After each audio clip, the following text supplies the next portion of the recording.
Hey guys, we are officially back at Shellhammers after taking a week off. We decided to take the week off, make sure everything's running right after we were having motor problems last week, or 2 weeks ago I should say.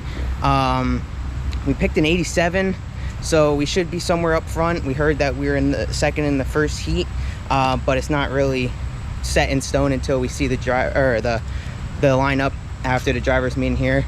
But the track is really tacky tonight. Here, I'll give you guys a look. He did a great job at wiring the track. Obviously, it's a hot night. Track's really in the shade, so hopefully the track stays tacky. We have multiple grooves, and hopefully if we end up starting in the back or something happens, we can make some good passes, maybe finish up front tonight. I'd like to thank all my sponsors this week. Obviously, we were on top of the world and then we fell off after having the motor problems, but I think we got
fell back to 6th, drove back up to 3rd.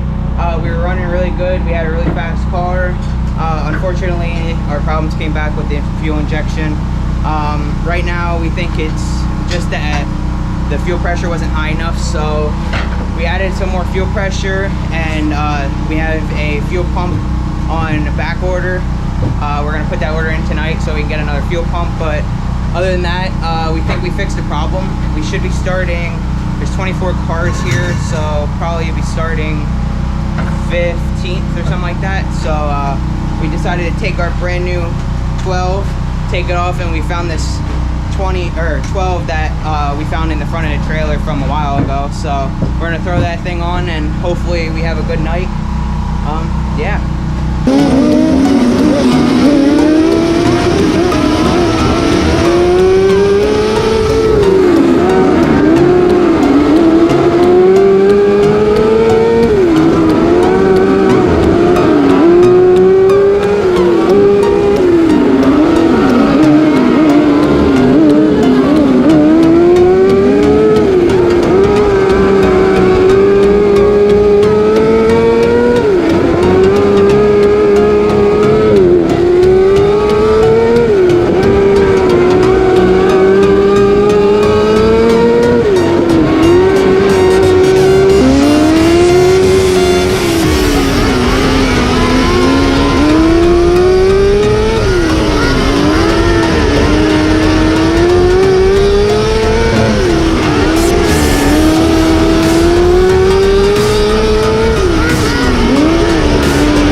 to like 16th or something like that. There was a big pile up in the middle of the race, about like halfway. That ended up putting us like about like 11th or 12th or something like that. And then unfortunately we started having the issues again where it's almost like the car is falling on its face. So we ended up finishing 15th out of 24 cars, which is not bad with the issues we've been having. But I gave it all I could. There was a couple times where I put my nose where it shouldn't have been and almost ended up in the wall. But other than that, we're thinking about either getting it dynoed and seeing if that's the issue or if the fuel pump's the issue. But we'll see. We haven't made a decision yet. We'll know probably by the end of next week. And if we end up going to dyno, then we'll unfortunately not be racing next week, just because just don't have enough time to get it turned around and everything before obviously racing. So with that, we might be back next week, we might not. If we definitely will be back 2 weeks from now, so stay tuned. And obviously always like, share, and subscribe.